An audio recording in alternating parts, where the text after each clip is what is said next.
Om Shanti. So today we will understand soul consciousness, although we understand because we have discussed it very often.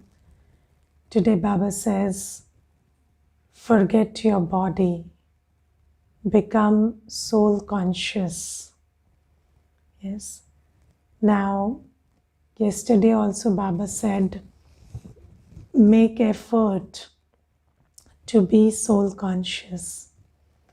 And you see, even this idea of being soul conscious is very new to the world. So, nobody in the world talks about soul consciousness. In fact, nobody in the world, rarely people in the world even talk about consciousness. So, even this concept of consciousness or this knowledge of consciousness is very rare in the world. And then the knowledge of the soul is equally rare. And then soul consciousness put together is like it doesn't exist in the world. So today we will understand a little about this. Now Baba says, become soul conscious. Now what is consciousness? So we always operate from some awareness of who we are. Yes, always when we are coming into action, there is some awareness of who we are as we perform our roles. So that awareness of who you are is your consciousness. Okay, now, and according to your consciousness, so the soul is here, and then there are the three organs of the soul, the man, buddhi and sanskar. And your man, buddhi and sanskar behave according to your consciousness. So your idea of who you are dictates how your man, buddhi and sanskar behave. Let's take a very simple example. When your body was young and you were in the consciousness, I am a child, then you were aware of the children's world. So the world had everything. Yes, the world still had offices and machines and guns and everything was there in the world.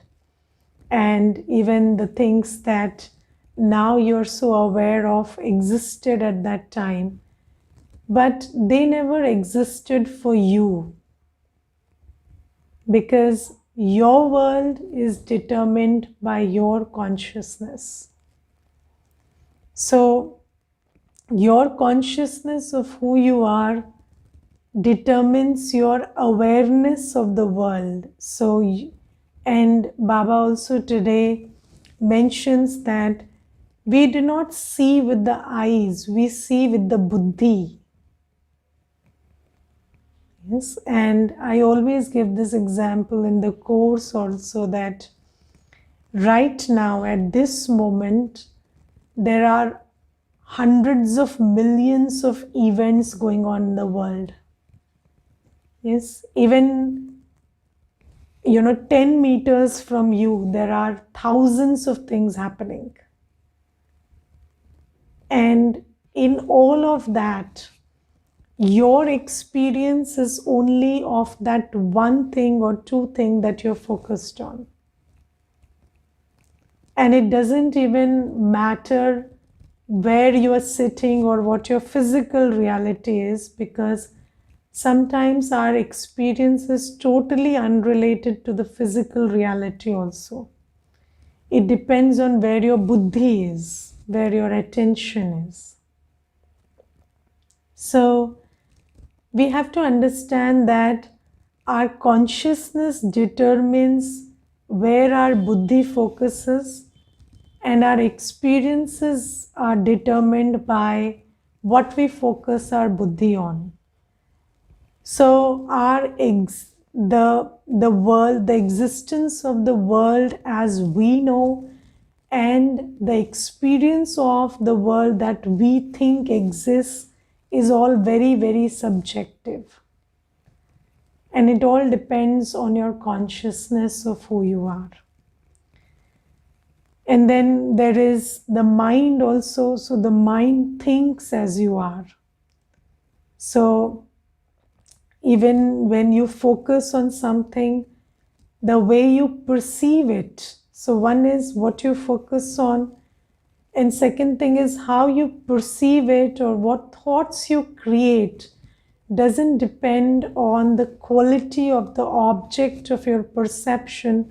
It depends on the quality of you. So if you are in the consciousness that I'm helpless, then you think that everything else is either giving me support or withdrawing support. Yes, and then if you are in the consciousness that I am the supporter, then you are always thinking about what support that particular person or event needs from you. So again, the way you think in a situation or your mind, how it behaves, is dependent totally on your consciousness. And then there is the sanskars. So according to how you define yourselves, your sanskars emerge. So every soul has every sanskar. So this whole spectrum of sanskars, from the noblest, the royalest, to the worst, they exist within us. But which one of our sanskar is active is again determined by our consciousness. So if I think that I am the child of God, I am able to access the most powerful sanskars.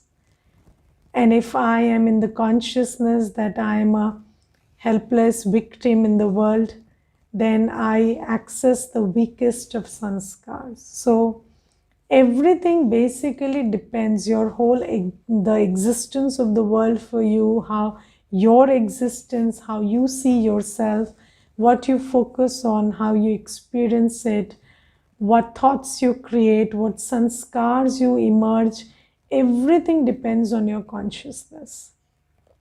And Baba says, now this is about consciousness, and then Baba says, be soul conscious. So when you're soul conscious, then the world is full of matter, but you will only see souls.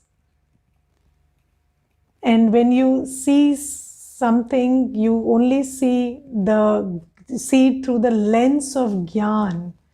Because now we have spiritual knowledge. We have the knowledge of the soul and the knowledge of the journey of the soul and the knowledge of the supreme soul.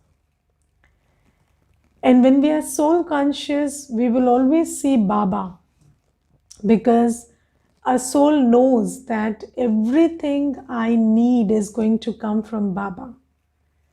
So every soul knows where to focus. So when you know that everything you need is going to come from Baba, so you see but not see anyone or anything. You only see Baba, because you know that you are a soul and you need everything, and everything else around you will depend on your stage of completion. And your stage of completion depends on your relationship with Baba. So in soul consciousness, in a knowledgeful state, you will always see Baba. And there was this song, कौन कहता है खुदा नजर नहीं आता, जब खुदा दिखता है तो कोई और नहीं दिखता. And that is very true, because once you can see yourself, you can only see Baba. And you know that I am a soul, and everything that I want mended in the external world will happen only when I reform myself, and the only way I can fill myself up is through Baba. So you will always have Baba in your awareness, and this connection will start filling us from within. So this is what Baba says today. Forget the bodies, and then Baba says, you don't focus your attention on something that is so low frequency. So everything in the world is vibrating at a very low frequency. So every soul around you, every element of matter around you is very tamo pradhan. It doesn't have any power, strength, utility left in it, and it's disintegrating second by second. So if you can see the quality of the world, how it has become worse in 2 years, you can understand that the world around you is disintegrating second by second. So you don't want to attach to this disintegrating, this world which is under this force of disintegration. So Baba says, when your buddhi understands, when your buddhi is filled with this knowledge about the truth of the world, so the world is collapsing and your buddhi knows it, then your buddhi doesn't pay attention to what's collapsing. The buddhi pays attention to the one who is filling you up. So it all depends on what you hold in your awareness and what consciousness you are in. So your consciousness and your awareness is an aspect of the buddhi, and consciousness is a state of your spiritual stage. So these determine your experience of the world and how your man, buddhi and sanskar operate. So Baba says, be soul conscious and hold the knowledge that I give you in the buddhi. And when you hold that knowledge about how everything in the world is disintegrating, then your buddhi will stop you from attaching to anything in the world. And then Baba uses a very good expression. Baba says, you live in the world, but all your relationships are namesake. So, sometimes you use this word, they come to us, they talk to us, and they're dealing with us. But, I don't feel it's deep from the heart, it's namesake. So very superficially everything is happening. So Baba says, you operate with this world, you operate with souls, but let that be superficial, and your heart-to-heart connection should be with the one who is eternal. So this is something that we can achieve only when there is this deep realization in the buddhi about what is what. And you see, we have been in illusion for 2500 years. So it's not easy to just give up that illusion. And Baba is every day, but Baba's Murli, and when we sit in reflection of what Baba says, a bit of the illusion is going away. Bit by bit it goes away, and it takes time for this illusion to disappear and this clarity to again come back. But we have to keep doing it bit by bit. So this is something that Baba says today. And then Baba says something very interesting today. Baba says, let me read that out. Baba says, according to the drama, the points of knowledge are becoming deeper day by day. And so changes also take place in the pictures. Change also takes place in the intellects of you children. Previously, you didn't understand that Shiv Baba was a point. So, when Shiv Baba came, in the beginning, he didn't say, I'm a point. Shiv Baba said, I'm like your thumb. So I'm like this. I'm not I'm not Shankar Swarup. I'm more of a, I'm a kind of that shivling or that thumb kind of a thing. So Baba didn't bring us in the beginning itself to a point. Now Baba says, in the beginning you didn't understand that Shiv Baba was a point. You shouldn't ask why you were not told this earlier. The Father says, not everything can be explained in the beginning. The Father is the ocean of knowledge, and so He would continue to give knowledge. Corrections also continue to take place. He would not tell you everything in advance. In that case, it would seem artificial. If anything, now pay attention, Baba says, if anything happens suddenly, that can only be said to be in the drama. You cannot say this shouldn't happen, that Mama should have stayed till the end, so why did she go away? Whatever happens in the drama is right. Whatever Baba said, he said that according to the drama. Such is my part in the drama. Baba also leaves everything to the drama.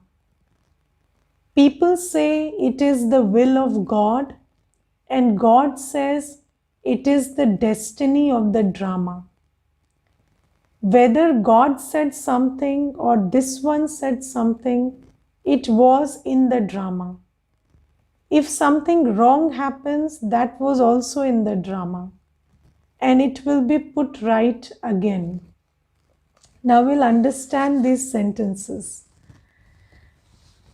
Now you see that sometimes, we understand that Baba is the truth. And Baba tells us everything that's true. But then, truth is important when it is said at the right time. Okay? So when you say truth, or then truth also has its relevance when it's said at the right time. Now let's take an example. If somebody has a chronic ailment and he's about to die, yes, then do you go and tell them you're going to get well, or do you tell them you're going to die? Yes, so you say you're going to get well until they are going to die. Yes, until they are going to die, you tell you're going to get well. And then there's a point when you tell them you're going to die, so you prepare for dying. Yes, so that's how, there is a very good definition of wisdom that I've heard, and wisdom is doing the right thing at the right time. Wisdom is doing the right thing at the right time, and the timing is very important. And Baba says that there is a time for me to tell you everything, and there is a time for you to receive everything. Because even your buddhi is not prepared enough to receive everything always. And Baba gives knowledge in accurate timing. Yes, and let's take an example about Baba always said that there is going to be destruction. So when Baba came in 1936, he said that, we might not see another Deepavali, or he said that, the Vinash is coming very soon. Now it's 2021, and yet we can see the glimpses of destruction, but not destruction, right? So it might appear that what Baba said at that time was untrue. Yes, if somebody says that Baba said that, you won't see next Deepavali, and then we have seen several Deepavalis after that. So Baba is the ocean of truth, and why did he not say the truth? Baba should have said that after 100 years there'll be destruction, not today. So why did Baba say that? So you see that those souls, the dadis and the senior brothers, who at that time heard those murlis and who believed that they are not going to see next Deepavali, they did the tapasya completely at that time, and they became the dadis because of that knowledge. And the yajna needed dadis. And if Baba had said that the destruction is not going to happen for another 100 years, then the dadis would have enjoyed their time and not done the tapasya. So Baba said what he needed to say at that time.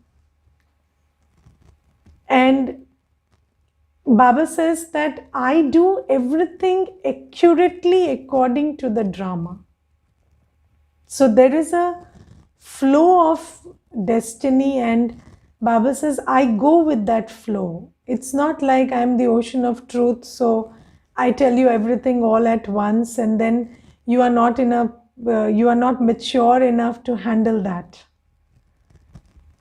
So you see that Baba always said that destruction is going to happen tomorrow, but then those who understood in the beginning became dadis, those who understood a little later became didis, and those who are understanding now are understanding according to their merits, and now they are also becoming what they are destined to become. So Baba says that I always give the right thing at the right time. And you should never knack your brains and, ask why Baba did this or why Baba did that, because whatever Baba is doing is for the benefit. Baba is the ocean of knowledge. He knows what to say, when to say, how to say. And Baba is wise. He's the wisest. So he knows how to do the right thing at the right time. And Baba says that you should also, instead of asking questions about why, so we need to do two things. We need to be in sync with Shrimat and in sync with the drama. So Baba says you follow Shrimat completely, and even after following Shrimat, if something doesn't happen as expected, understand that whatever happened after following Shrimat is good. And whatever is happening is in the drama, and the drama is Kalyankari. So whatever is happening for the good, and you accept it and move with it. Try to see how you can operate with it. So Baba says, have full faith in Baba, have full faith in Shrimat, and have full faith in drama. Don't ask why, what, when something happens. Don't ask why, what, if you don't understand what Baba is doing. If we could understand Baba totally, we could have become Baba. So we don't, it's okay if you don't understand why Baba is saying what he is saying. We don't need to understand. We just need to accept and do as he says. So Baba says, have full faith in Baba, have full faith in Shrimat, have full faith in the drama. And don't ask why this happened, why you said this, why did you say this 10 years back, and why are you saying this now? Baba says, whenever I said whatever, it was relevant at that time. And you don't have to come up with the logic whether it was relevant or not. I know it was relevant, and you have to trust me for that. Yes, and one thing I have understood in this path is faith, faith in Baba, faith in Srimat, faith in the drama, um, kind of makes us get rid of wasteful thinking. So all this wasteful thinking about things that your intellect is not capable of understanding, and then coming to wrong conclusions and this and that. So faith eliminates all of that, and faith is a very integral part of this journey. So Baba says this today, and then Baba says, when you are climbing high, you sometimes get shaky. All of that is a storm of Maya. As long as Maya exists, sinful thoughts will definitely come. So Baba says, never never get into the ego that my stage has become so constant that no sinful thoughts will come to me. Baba says, the further up you go, the more shaky the ground gets. So Baba says, never have the ego that now I'm beyond influences or this or that. So always hold your ground. And how do you do that? So maintain your connection with Baba, Murli, Yog, the Brahmin life's discipline. They are very important because they are your source of strength. And as you go further, your disciplines have to get better, not casual. You don't have to get casual about them, because you must understand that in order to hold on to your ground, you will need power. So Baba says, and Maya will not leave you until, this Ravan Rajya finishes. So always know that Maya is just round the corner. Even if she has not visited you for 7 days, it doesn't mean she has forgotten how to do her job. She knows it very well. So as soon as you put your guard down, she'll come running. So you be on your toes. That's what Baba says. And never miss Amrit Vela. And you see Dadis. We've seen Dadis doing every tapasya until they leave the body. So, Dadi Janki used to read like very, very diligently. Of course, the Murli she used to read, but even the books of the Yagya and Gyan Amrit and everything Dadi Janki used to read. And then Amrit Vela, they never miss, even if the body is going through so many karmic settlements, they pay so much attention to Amrit Vela because Dadis know these secrets and they have imbibed what Baba has said. And Baba says, as you go further, the things will become more and more shaky around you. So you have to ensure that your ground is solid. And you have to pay a lot of attention to your connection with Baba. And connection with Baba is through purity, Yog, Murli and Seva. So Baba says, pay attention to these 4 subjects always. And then Baba in the blessing today says, may you be generous-hearted and a great donor by being a bestower and donating at every second and in every thought. Baba says, you should be a giver in every second and in every thought. Okay? So every second we have to be a giver, and in every thought we have to be a giver. Now the important thing is your mind so much in your control that you can decide what you think every second? So, even it's not even a question of what you choose to think, but even being in a position where you can decide what to think is a big position to be in. So every second and every thought, if you want to be a giver, then you have to be a self-sovereign. And let me tell you about time also. Time will be your friend if you have not wasted it. So what is your relationship with time?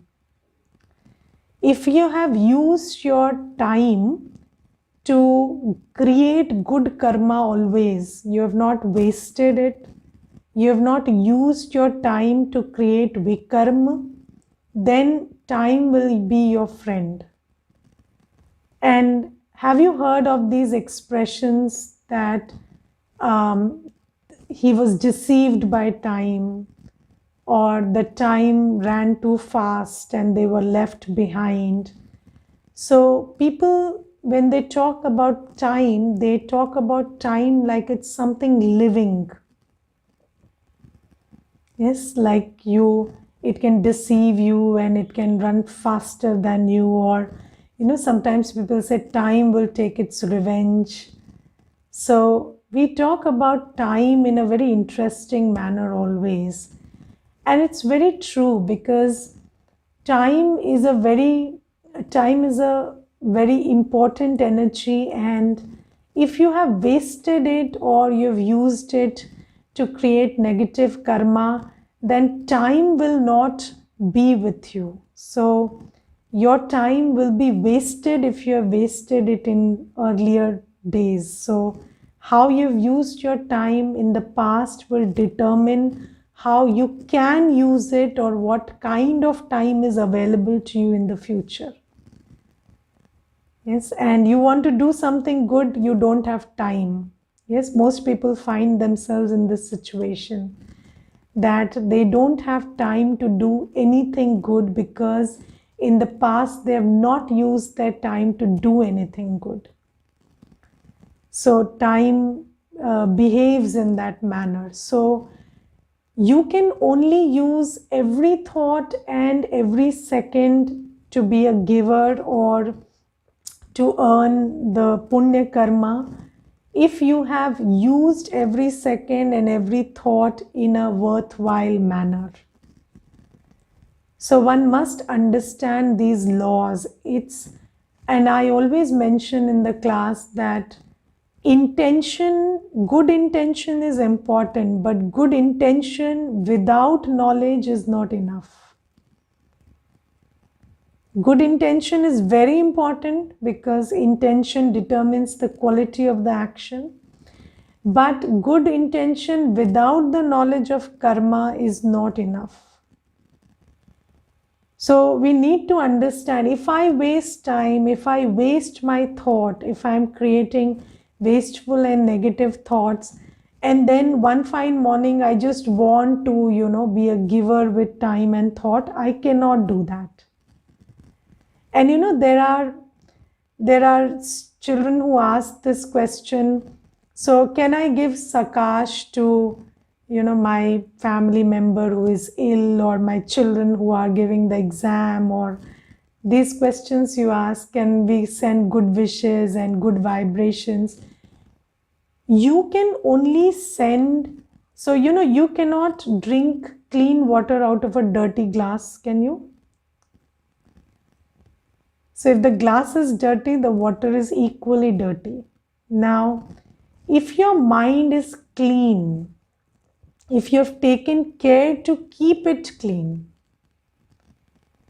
if you're taken care to use your time in a worthwhile way, only then can that time and your mind be used to give something good to somebody. Otherwise, you will want to give, but your capacity won't allow you. So Baba says that we need to be a giver, because giving is receiving. If you are a giver, then you will always receive in return. But in order to be giver, you have to train yourself and fill yourself enough to be a giver. And you cannot give out of an empty box. So We have to take care to use our time and our thought in such a way. So first thing is, instead of focusing on donating, let me focus my every single time and every single second and thought in remembrance of Baba. So whenever your time and your mind is going to bodily beings, bring it to Baba. Remember Baba. Use your time and your thought in a worthwhile way. And then slowly, gradually, you will be in a place where you will have choice and freedom about what thoughts you want to create and how you want to use your time. And then you can be a giver every second. Okay, so we have to understand the spiritual laws very well and work around it. And then the slogan is, in order to claim full marks in every subject, imbibe the virtue of maturity. Now, what is maturity? So, in the meditation today, we were practicing that, this light of purity makes the flowers of virtues bloom. So maturity, sweetness, tolerance, all these are virtues, and the root of all virtues is purity. Let's understand that. And when there is purity, then you have the maturity to discern and decide what to do, how much to do. Yes, how to use your time, your thought, your energy. All this is maturity. How to see, how to behave, what decision to make. All this is maturity. Doing accurate karma, right thing at the right time is maturity. And this comes with purity. You must understand every virtue, the basis of every virtue is purity.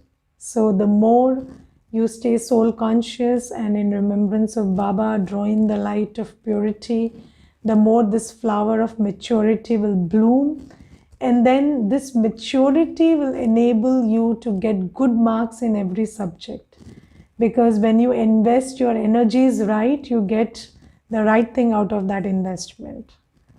So you have to invest right to get the right return. So that's maturity. Okay.